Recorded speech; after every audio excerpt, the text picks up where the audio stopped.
국민의힘 같은 경우는 지금 보니까 김성원, 송원석 뭐 원내대표 선거 2파전 윤곽이 드러나 있고, 근데 또 당무감사 절차 개시에 따라서 갈등이 또 증폭되고 있다는 소식도 들어오고 있고, 당무감사를 후보 교체 이제 관련된 거. 저기가 비대위원장이 가서 당무감사를 받았다라 그런 거잖아요, 본인이. 네. 근데 이제 우선은 그 비대위원장 김용태 비대위원장도 보시면 엊그제 이제 쭉 내가 혁신안을 뭐를 얘기를 했더니 내 배우에 뭐 한동훈한테 사주를 받았냐, 누구한테 뭐를 했냐라고 미주알 고주알 막 하면서 비하인드를 얘기를 하잖아요. 네. 그러면 비대위원장 당의 간판이자 당 대표인 거잖아요. 뭐를 했어야 돼? 그런 것들을 다 정리를 하고 제거를 하고 결과를 발표하는 거잖아요. 그렇죠. 그런데 사실은. 꿍얼꿍얼 하듯이 내가 뭐를 발표했더니 뭐 누구한테 뭐 누구 세력한테 뭐를 받았냐. 그게 이제 그 당의 불행인 거죠, 결국은. 소위 말하는 이제 깜냥의 문제가 나오는 거겠죠. 네. 지도자 리더가 할 일이 무엇인지에 대한 것부터 이제 헷갈리기 시작하고 네. 그러면서 이제 정말 뒤죽박죽 되는데 자꾸 저희가 우리 시청자 여러분들께서도 국민의힘 이야기를 왜 하느냐 하는 본질을 이해를 하면 좋을 것 같습니다. 이들이 계속해서 내부 이제 분열, 분화, 갈등 이런 것들이 심화되면서 주적을 어디로 삼아요? 이재명 정부로 삼습니다. 그러면서 오로지 외부로 일본 전국시대 그 혼란상을 놓고 네. 조선을 침략하고 하는 걸로 극복해 보려고 하듯이 외부로 적을 돌리고 그게 이유 없이 허니문 기간 이런 것도 아무것도 없이 기승전 이재명 새로 출발한 지 며칠 잉크도 안 마른 정부를 빗발목 잡고 잡아뜨리려고 네. 하고 무조건적인 반대를 하고 이런 것들로 연결되기 때문에 이들이 중요한 거예요. 이들이 뭐 우리가 이들을 좋아하고 말고의 문제가 아니라 국정의 어쨌든 파트너로 107명의 의원을 가진 정당이고 그러기 때문에 이들의 어떤 그 봉합되는 모습 이런 것들도 앞으로 이재명 정부의 성공을 위해서도 중요한 면이 분명히 있다. 그런 관점에서 계속해서 보는 것입니다. 네. 자, 민중기 김건희 특검 또 입장을 더 이제 덧붙이고 있는데 여러 의문이 있는 사건으로 알고 있다라고 하면서 김건희 특검 의문을 알려드릴까요? 의문은 정말 저희가 뭐 이제 필리버스터식으로 해서도 계속 말씀드릴 수가 있는데 여기에 대해서 꼼꼼하게 들여다봐야 된다라고 강조하겠습니다. 분명히 제가 예. 그들 정권이 저를 고발해서 개인 감정이 섞여서 이러는 건 아닙니다.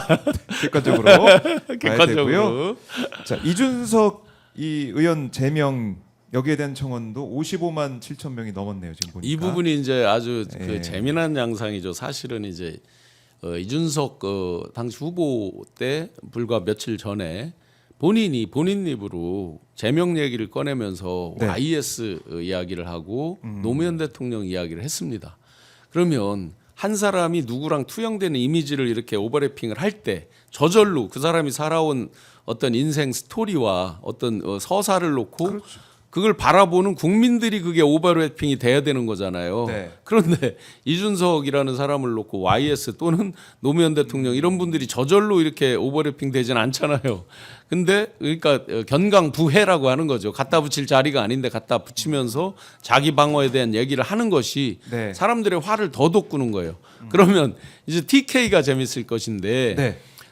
물론 둘이 합친다 그래서 그 지지도가 나오진 않지만 산술적으로 보면 49.49인가가 나온단 말이에요. 합쳐서. 합치면 예, 그래서 0.7만큼 이제 더 높게 나온다. 그러니까 야, 너 때문에 졌어. 이게 이제 굉장히 강할 수 있습니다. 그러면 만약에요. 50만이 돼서 응답을 한다. 무기명 투표를 붙였다 했을 때 네. 저는 이게 제가 그냥 추론이지만 국민의힘 TK 지역 의원들의 상당수가 이준석 의원을 반대할 가능성이 있어요. 즉 탄핵에 제명에 찬성하는 표를 던질 수도 있다. 왜냐하면 그 지역 내 정서에서 배신자론 이거 짧은 시간 내에 헤어나오기 어렵다. 이런 너 때문에 졌어? 뭐 이런 거. 그게 굉장히 강하게 있다니까요. 그래요. 그러니까 제명 나는 안 당할 거야 이런 생각이 좀 강한 것 같은데 이준석 의원. 이준석 의원이 바랬던 건 이거겠죠. 네. TK나 이런 데도 많이 무너지고 상대적으로 자기가 강하게 올라가기를 바랬겠지만 어쨌든 저희는 참 불만족스러운 결과지만 41.15를 얻었어요. 거기에다가 소위 찐윤이라고 하는 의원들이 버티고 있는 그 지역들을 보면 거기서 다 이겼어요. 네. 그런 게 즉 소위 찐윤 그리고 TK의 본류의 그런 것들이 살아있기 때문에 그들 입장에서는 이준석 의원이 배신자인 거죠.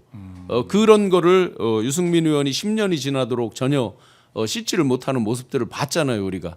어느 게 옳다랑은 다른 얘기입니다, 이게. 그래서 그렇게 보면 아마 이 제명이 만약에 본회의 안건으로 간다고 보면 국민의힘 의원들부터 먼저 그런 부분이 있을 가능성이 꽤 있다. 그래요. 뭐 물론 윤리특위가 먼저 구성이 돼서 열려야겠지만은 네. 그 절차를 거쳐서 가다 보면은 의원직 제명 정말 될 수도 있다. 자, 이렇게까지 정리를 또 해보도록 하겠습니다. 자, 오늘 교수님 말씀 잘 들었고요. 네. 자, 목소리 돌아와서 너무 좋네요. 저도 좋습니다. 다음 주에도 뵙겠습니다. 네, 고맙습니다. 고맙습니다. 감사합니다. 네. 지금까지 신용환 교수 만나봤고요. 잠깐 광고 말씀 듣고 바로 김종대 교수 만나보겠습니다. 잠시만 기다려 주십시오.